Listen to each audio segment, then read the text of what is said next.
Hello everyone and welcome back. आज के video में अपन देखेंगे कि एसआईपी क्या रहती है। ठीक है, एसआईपी कैसे करनी चाहिए। ठीक है, एसआईपी चूज कैसे करनी चाहिए, उसके फायदे क्या होते हैं, बेनिफिट्स क्या है, और ईटीएफ क्या रहता है। ठीक है, तो सबसे पहले एसआईपी का फुल फॉर्म क्या है। एसआईपी तो एक शॉर्ट फॉर्म है। एसआईपी का फुल फॉर्म है कि सिस्टमेटिक इन्वेस्टमेंट प्लान, एक सिस्टमेटिक वे में निवेश करने का तरीका। अब निवेश किस में करने का, स्टॉक मार्केट में करने का तरीका। It is a way of investing. मुझे काफ़ी लोगों का डाउट था और उन्होंने पूछा था कि एसआईपी जो है ये कोई एक स्टॉक रहता है क्या? ठीक है, तो एसआईपी कोई स्टॉक नहीं है। ठीक है, it is a way of investing. ठीक है, सिस्टमेटिक इन्वेस्टमेंट प्लान, एक सिस्टमेटिक वे में निवेश करने का तरीका। ठीक है, अब ये निवेश किस में करने का, स्टॉक्स में करने का। अब वो स्टॉक्स कैसे चूज करने के, या फिर स्टॉक से जो बेहतर चीज हो सकती है एक ईटीएफ। ठीक है, ईटीएफ काफी लोगों ने सुना होगा कि ईटीएफ में इन्वेस्टमेंट करना चाहिए, या फिर लेकिन आज अपन देखेंगे कि ईटीएफ जो रहता है वो होता क्या है एक्चुअली में। ठीक है, ईटीएफ यानी एक्सचेंज ट्रेडेड फंड, ये एक्सचेंज के द्वारा प्रोवाइडेड किए हुए फंड रहते हैं। It is a like a basket of investment. ठीक है, it is a simple way to invest in a mixed kind of assets. ठीक है, जैसे फॉर एग्जांपल अगर मैं बताऊं, निफ्टी 50 जो है अपने इंडियन मार्केट का इंडेक्स है, उसमें क्या है, अपने इंडिया के टॉप 50 कंपनीज है अलग अलग सेक्टर में। अब काफी लोगों का ऐसा व्यू रहता होगा, या फिर ऐसे सोचते होंगे कि निफ्टी 50 में इन्वेस्ट करना है तो मुझे निफ्टी के वो 50 कंपनी जाके बाय करना पड़ेगा। तो नहीं, ये उसमें अगर सपोज आपको इन्वेस्ट करना होगा तो सबसे बेस्ट तरीका है ईटीएफ। आप निफ्टी के ईटीएफ बाय कर सकते हो। ठीक है, वो कैसे बाय करना है, क्या करना है, अपन आज के वीडियो में आगे देखेंगे। लेकिन ईटीएफ बाय करने के लिए सबसे पहले चीज है, आपके पास होना चाहिए डीमैट अकाउंट। ओके, तो अगर सपोज आपको डीमैट अकाउंट ओपन करना होगा तो मैं डिस्क्रिप्शन बॉक्स में ब्रोकर की लिंक शेयर कर दूंगा, एंड पिन कमेंट में भी लिंक शेयर कर दूंगा, वहां से आप डीमैट अकाउंट ओपन कर सकते हैं। ठीक है, तो फॉर एग्जांपल अब जो ईटीएफ जो रहता है, ठीक है, जैसे मैं अपना ब्रोकर का डीमैट अकाउंट खोलूँ। ठीक है, ये धन का जो ब्रोकर है वो भी यूज करता हूँ। यहाँ पे आप जब आओगे इसके डेस्कटॉप ऐप पे, तो आपको दिखेगा कि जैसे आप यहाँ पे मार्केट्स पे क्लिक करते हो, ठीक है, तो यहाँ पे आपको अलग अलग ऑप्शंस दिखेंगे, option, stock, futures, commodity, ETF. आपको सिलेक्ट करना है ईटीएफ।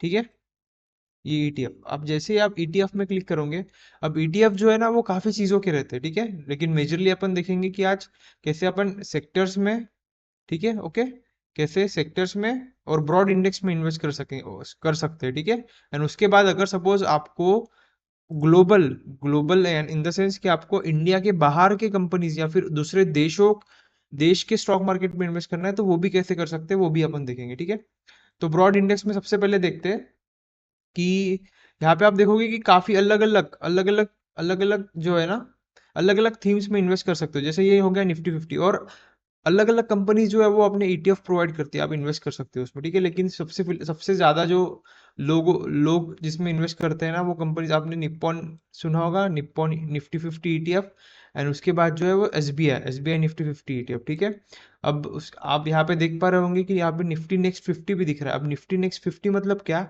कि निफ्टी 50 के आगे वाली 50 कंपनीज जो होगी वो जो ईटीएफ होगा वो इसमें इन्वेस्ट करता होगा, निफ्टी नेक्स्ट 50 में। ठीक है, तो आज अपन फिलहाल निप्पॉन इंडिया निफ्टी 50 का चार्ट देखते हैं। ठीक है, तो काफी लोगों का ऐसा डाउट रहता होगा कि सपोज अगर निफ्टी 10% से बढ़ रहा है, तो क्या निप्पॉन निफ्टी 50 ईटीएफ भी 10% से बढ़ रहा होगा? तो हाँ, यस।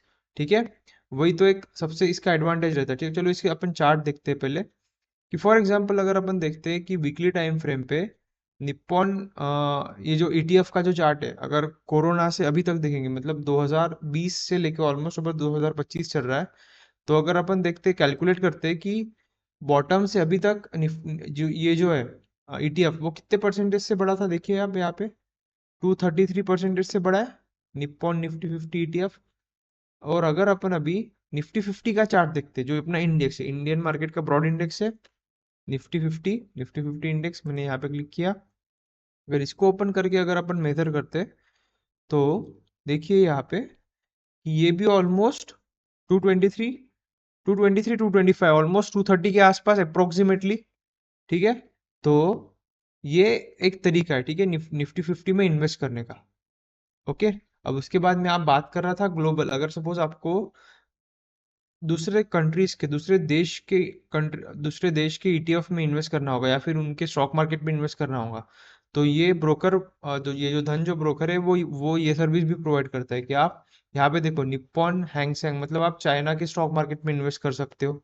ठीक है, यहाँ पे नैस्डैक 100 आप यूएस के स्टॉक मार्केट में इन्वेस्ट कर सकते हो।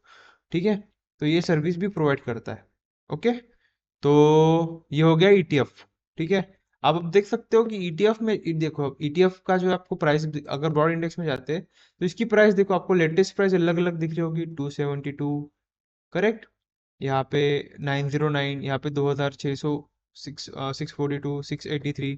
ठीक है, अब ये क्या होगा, ये जब इंट्रोड्यूस किए होंगे, ठीक है, इनकी बेस वैल्यू कुछ रही होंगी, तो उसके बाद वो धीरे धीरे धीरे जैसे जैसे निफ्टी 50 ऊपर आया होगा, तो ये इंडेक्स भी जिस जिन जिन चीज़ों पे ये बेस्ड होंगे वो भी ऊपर आए होंगे। ठीक है, अब यहाँ यहाँ पे आपको अगर सपोज मेजरली देखना है तो एक्सपेंस रेशियो देखना। ठीक है, एक्सपेंस रेशियो हमेशा कम रहना चाहिए।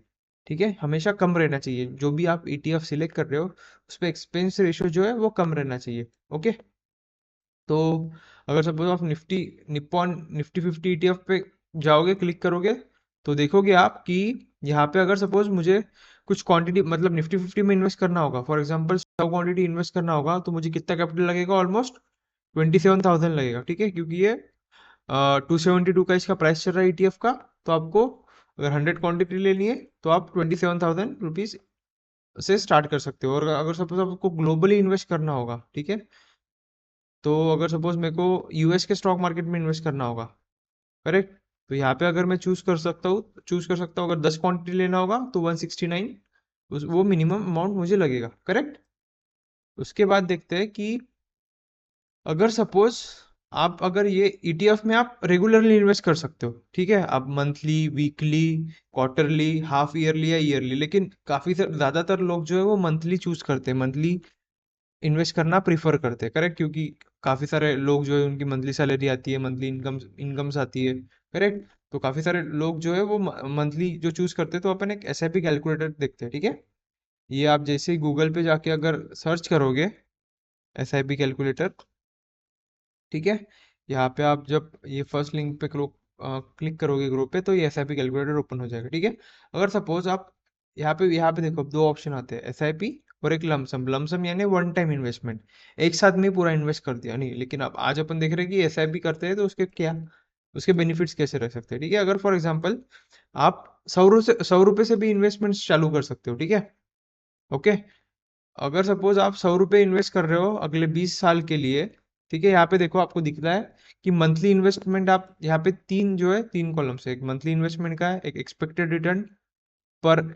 रिटर्न रेट पर एनम मतलब हर एक साल में आपको कितना मिनिमम एक्सपेक्टेड रिटर्न है, और टाइम पीरियड मतलब कितने टाइम ड्यूरेशन के लिए आप वो स्टॉक में, वो इंडेक्स में, वो ईटीएफ में इन्वेस्टेड रहना चाहते हो। ठीक है, फॉर एग्जाम्पल आप अगर 100 रुपये इन्वेस्ट कर रहे हो, ठीक है, अगले 20 साल के लिए, ठीक है, हर मंथ 100 रुपये इन्वेस्ट कर रहे हो 20 साल के लिए, और वो जो आपका वो जो आप जिस भी चीज ईटीएफ में इन्वेस्ट कर रहे हो या फिर स्टॉक में इन्वेस्ट कर रहे हो, वो अगर आपको 12% का रिटर्न दे रहा है, तो आपकी इन्वेस्टमेंट अमाउंट कितने, 24,000, उस पर आपको रिटर्न कितने मिलने वाला है, 67,000 ऑलमोस्ट। ठीक है, ओके, अब यहाँ पे एक चीज आती है, एक स्टेप अप एसआईपी करके एक चीज रहती है। अब स्टेप अप एसआईपी मतलब क्या रहता है, एक ये थोड़ा एडवांस कंसेप्ट है। स्टेप अप एसआईपी मतलब जैसे जैसे आपकी एज बढ़ती जा रही है, ठीक है, या फिर आपका इन्वेस्टमेंट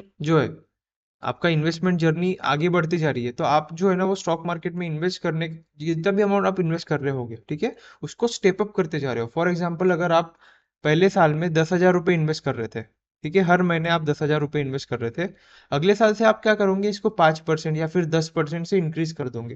ठीक है, पहले साल आप 10% की एसआईपी करते थे, अगले साल अब आप 11,000 की एसआईपी इन्वेस्ट करो, 10% से इंक्रीज कर दिया आपने अपनी एसआईपी, उसके अगले साल फिर से 10% की इंक्रीज कर रहे हो। ठीक है, तो इसको बोलते हैं अपन स्टेप अप एसआईपी। ये भी एक काफी एक अच्छी चीज है। ठीक है, इसमें देख, अब ये एडवांस कंसेप्ट क्यों, मतलब ये ज्यादा चल रहा है, क्योंकि अगर सपोज आपकी एज बढ़ते जा रही है, तो आपका एक्सपीरियंस, आप जिस भी प्रोफेशन में होंगे, आप वो प्रोफेशन की इनकम सोर्सेज भी बढ़ते जा रहे होंगे, या फिर आपकी इनकम भी इंक्रीज होते जा रही होंगी टाइम के साथ साथ। ठीक है, अगर इनकम इंक्रीज होते जा रही है तो अपन जो इन्वेस्टमेंट कर रहे हैं उसको भी क्यों ना इंक्रीज करे।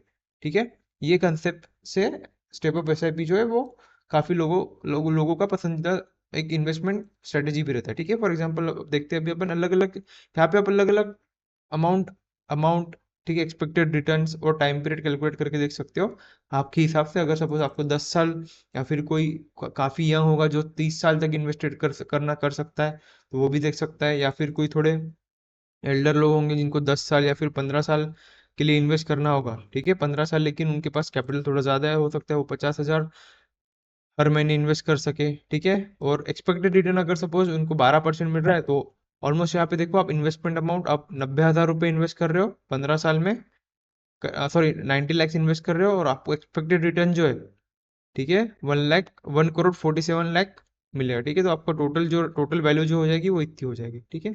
तो ये SIP कैलकुलेटर है, आप इसको आपके हिसाब से, आपको जो आप जितना इन्वेस्टमेंट करना चाहते हो उसके हिसाब से ये कर सकते हो। ओके, ठीक है। देन